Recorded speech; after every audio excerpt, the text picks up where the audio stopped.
السلام علیکم ورحمۃ اللہ وبرکاتہ۔ میرا نام جاوید اور آپ دیکھ رہے ہیں اسلامک ریئیکشن ویڈیو۔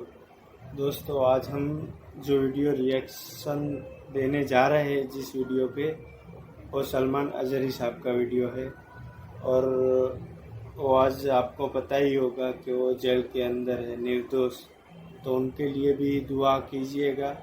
اور دوستو، جو یہ ہم نے یہ اسلامک ریئیکشن ویڈیو جو چینل سٹارٹ کیا ہے، تو اس کا مقصد ہی ایک ہی ہے کہ بس دین کی باتیں اچھی آپ تک پہنچائی جائے، حدیث آپ تک پہنچائی جائے، اور انشاءاللہ ہم مل کے علم دین حاصل کریں گے۔ تو دوستو، جو ہمارا مقصد یہی ہے، اور انشاءاللہ نماز بھی آپ بھی پڑھتے رہے اور ہم بھی پڑھیں گے انشاءاللہ۔ تو دعا میں سلمان اظہری صاحب کو یاد رکھیں۔ تو چلیے ویڈیو سٹارٹ کرتے ہیں۔ ویڈیو کا ٹائٹل ہے توبہ کرنے کے 4 درجات ہے۔ وہ کون سے ہیں وہ سلمان اظہری صاحب سے سنیں گے، اور انشاءاللہ توبہ بھی کریں گے انشاءاللہ۔ تو چلیے، یہ ویڈیو جو ریئیکشن دینے جا رہے ہیں اس چینل کا نام ہے دین اور اسلام کی روشنی۔ تو اس کے اندر یہ ویڈیو موجود ہے، فل ویڈیو دیکھنا ہے تو میں ہماری ڈسکرپشن میں یہ لنک رکھ دوں گا۔ تو انشاءاللہ چلیے ویڈیو سٹارٹ کرتے ہیں۔ 4 چیزیں توبہ کے لیے بیان کی گئی ہیں یہاں پہ، سمجھ کر کے چلیں آپ۔ جب کوئی آدمی کسی کفر سے توبہ کرے، نفاق سے توبہ کرے، بڑے گناہ سے توبہ کرے، اس کی 4 منزلیں ہیں۔ سب سے پہلی چیز، اللہ فرماتا کیا یہ چاہتے ہو کہ اپنے اوپر اللہ کے لیے سری محبت کر لو، سری حجت کر لو؟ یعنی اگر تم یہ چاہتے ہو کہ اللہ کی تمہارے اوپر پکڑ آ جائے تو پھر یہ کام کرتے رہو، اللہ کی پکڑ آ جائے گی۔ آگے رب تعالیٰ فرماتا منافقین جو ہے یہی کام کرتے تھے، ان کے پاس جا کر بیٹھتے تھے، ڈسکس کرتے رہتے تھے، دین کے معاملات کو لے کر کے مذاق کرتے رہتے تھے، حضور صلی اللہ تعالیٰ علیہ وسلم کے معاملات کو لے کر کے آپس میں ڈسکس کرتے رہتے تھے۔ قرآن کی آیتیں اتر گئیں، اللہ نے فرمایا منافقین جہنم کے سب سے نیچے طبقے میں ہیں، وَلَن تَجِدَ لَهُمْ نَصِيرًا، اور پھر تم دیکھو گے ان کا کوئی مددگار نہیں ہوگا۔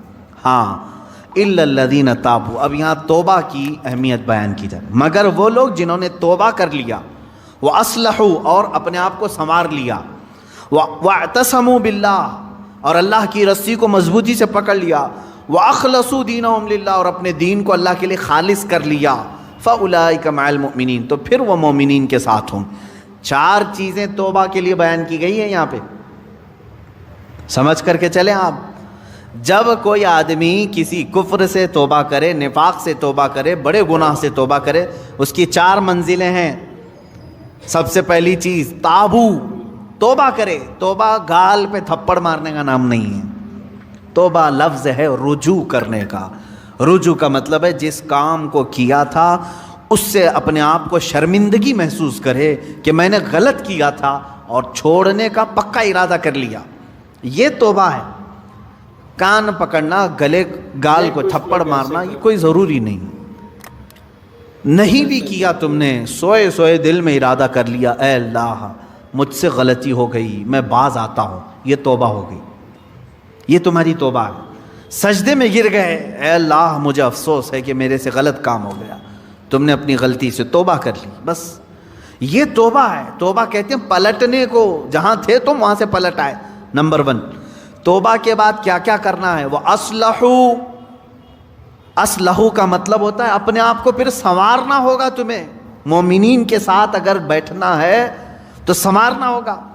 اسی لیے اس آیت کے ذریعے سے مفسرین فرماتے ہیں کوئی اگر توبہ کرتا ہے کسی چیز سے، فوراً اس پر اعتبار مت کرو، 6 مہینے انتظار کر کے دیکھو کہ سنورا کہ نہیں سنورا، اپنے آپ کی اصلاح کیا کہ نہیں۔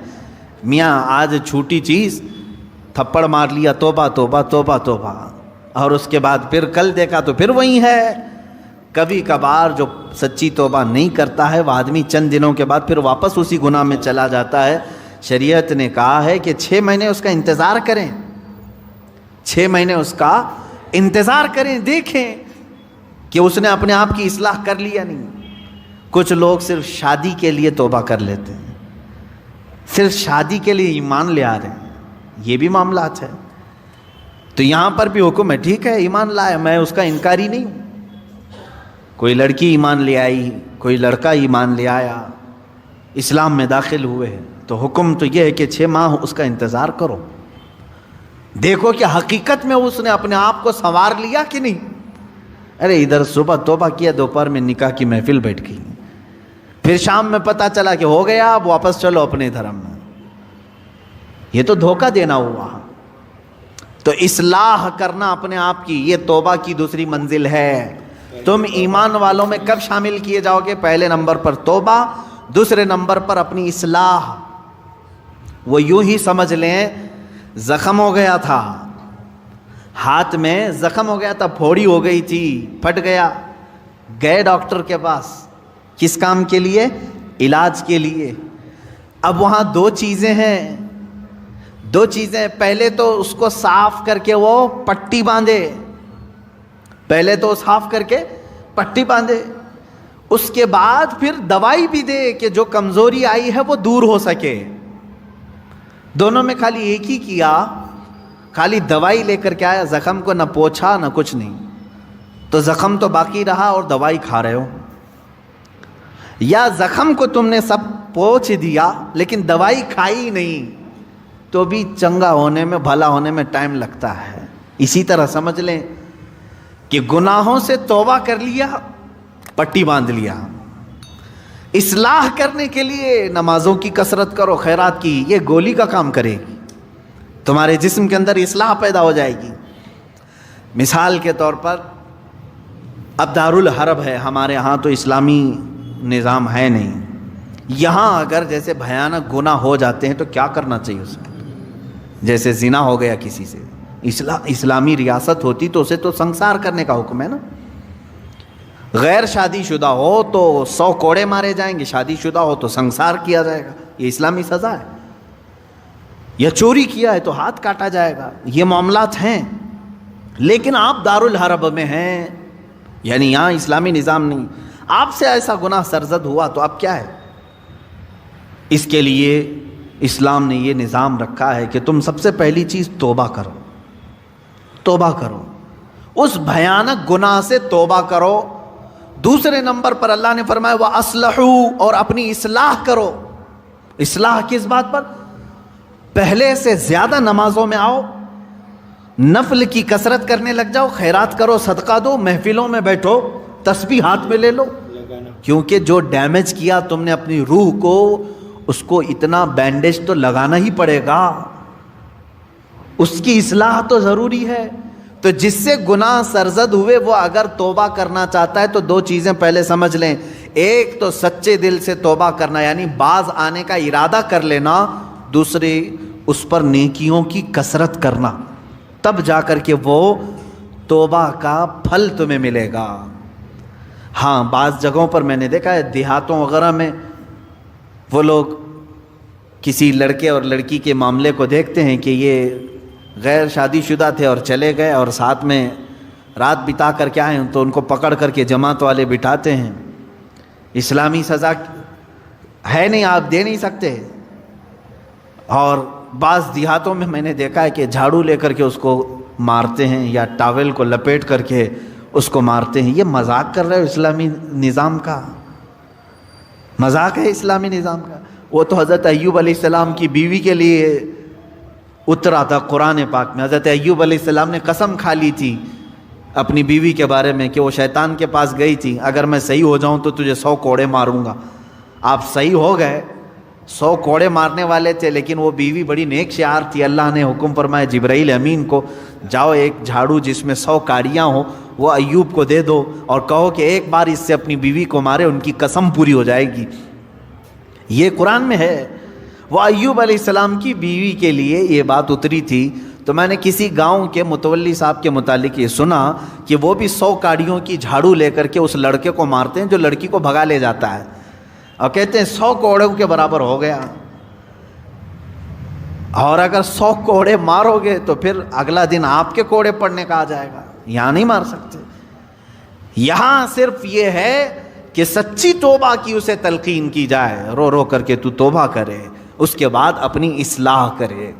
اپنی اصلاح کیسے؟ نیکیوں کی کثرت کرے۔ پہلے نماز کم پڑھتا تھا تو اب زیادہ کر لیں، نفل نہیں تھے تو نوافل کی زیادہ تعداد کر لیں، درود مبارکہ آیت کریمہ کا ورد زیادہ کرے۔ یوں ہی سمجھ لیں کہ بیماری کے بعد جب آدمی اٹھتا ہے تو اسے ٹونک لینی پڑتی ہے، اچھی غذا دینی پڑتی ہے تاکہ اس کی جو گری ہوئی صحت ہے وہ جلدی صحیح ہو جائے۔ گناہ کرنے کے بعد بندے کی روح اسی طرح بیمار ہوتی ہے، توبہ کے بعد اسے ٹونک دینے کے لیے نیکیوں کی کثرت ضروری ہے، وہ نوافل کی کثرت کرے۔ نمبر 3، وَاعْتَصَمُوا بِاللَّهِ، اللہ کی رسی مضبوطی سے تھام لے۔ یہ اللہ کی رسی ہے کیا؟ اس پر ہی بہت گھنٹوں تفسیر ہو جائے گی۔ یہ قرآن پاک میں گزر وَاعْتَصَمُوا بِحَبْلِ اللَّهِ، چوتھے پارے میں یہ آیت گزر چکی ہے، اور یہاں اللہ نے فرمایا وَاعْتَصَمُوا بِاللَّهِ، اللہ کی رسی مضبوطی سے پکڑ لو۔ اللہ کی رسی کیا ہے؟ آسمان سے کوئی چیز لٹک رہی ہے کہ اس کو پکڑ کر کے جھولتا رہے گا، چھوڑے گا نہیں۔ اللہ کی رسی، مفسرین کے الگ الگ اقوال ہیں۔ قرآن پاک اللہ کی رسی ہے، اسے جو تھام لیا گویا کہ وہ اللہ کی رسی کو پکڑ لیا۔ رسول پاک صلی اللہ تعالیٰ علیہ وسلم کی ذات اللہ کی رسی ہے، حضور صلی اللہ علیہ وسلم کو جو تھام لیا، ان کی تعلیمات کو، وہ اللہ کی رسی کو پکڑ لیا ہے۔ اہل بیت اطہار جو رسول اللہ کی آل ہیں، ان کو کہا گیا ہے کہ وہ اللہ کی رسی ہیں، ان کو جو تھام لیا وہ اللہ کی رسی کو پکڑ لیا۔ اہل اللہ جو ہیں، اولیاء کاملین، یہ اللہ کی رسی ہیں، ان میں سے کسی کو اس نے تھام لیا وہ اللہ کی رسی کو پکڑ لیا۔ تو توبہ کرنے کے بعد اور 2 چیزیں ایکسٹرا ہو گئی، ایک اصلاح، دوسرے نمبر پر اللہ کی رسی کو پکڑنا ہے، یعنی قرآن لے لو۔ قرآن کو لے لینے کا مطلب یہ نہیں ہے کہ پکڑ کر کے زندگی بھر رہے، قرآن کی تعلیمات پر چلے، قرآن سے لگاؤ اور محبت بڑھا لے، اور اس کی تلاوت کثرت سے کرے، یہ اللہ کی رسی ہے۔ حضور پاک صلی اللہ علیہ وسلم سے محبت زیادہ کر لے، وہ اللہ کی رسی ہے۔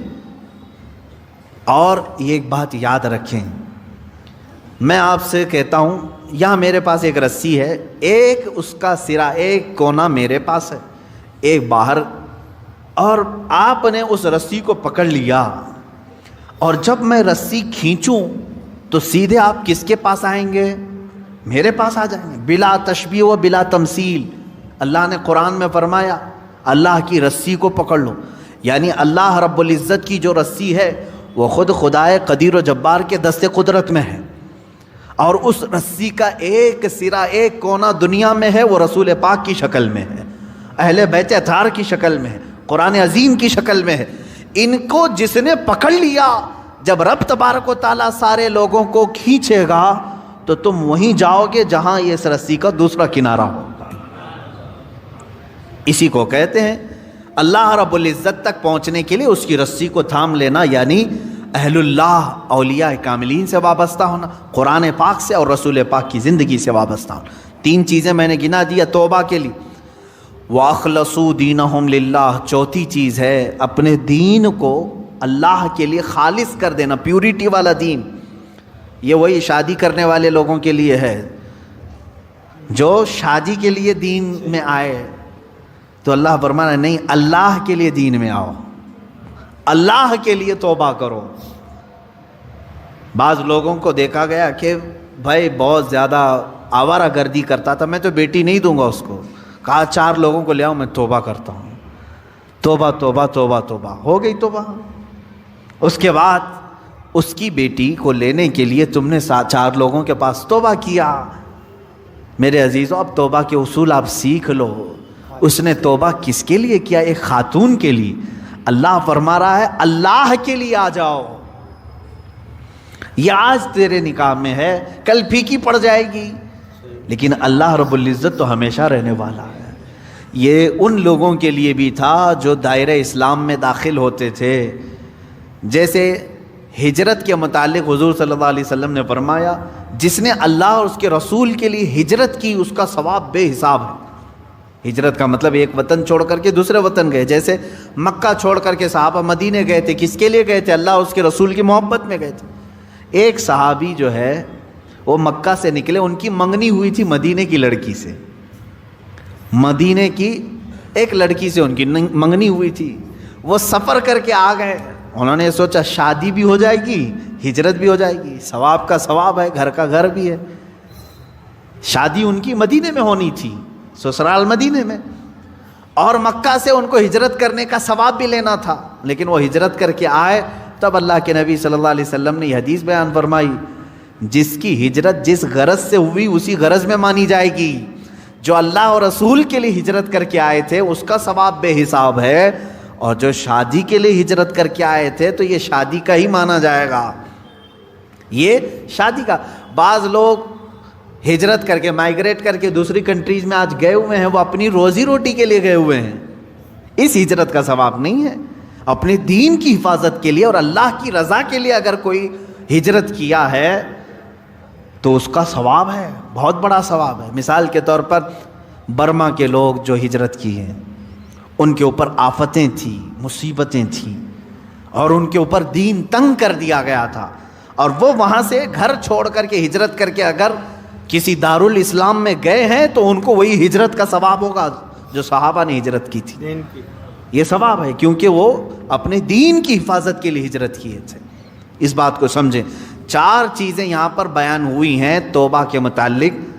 جو لوگ ایمان والوں کے ساتھ اٹھایا جانا اپنے آپ کو پسند کرتے ہیں, وہ سب سے پہلی چیز اپنی پرانی چیزوں سے, نفاق تھا یا کفر تھا یا بھیانک گناہ تھے, پہلی چیز توبہ کرے. دوسری چیز اصلاح کرے, یعنی جو ڈیمیج ہوا تھا اس کو صحیح کرے.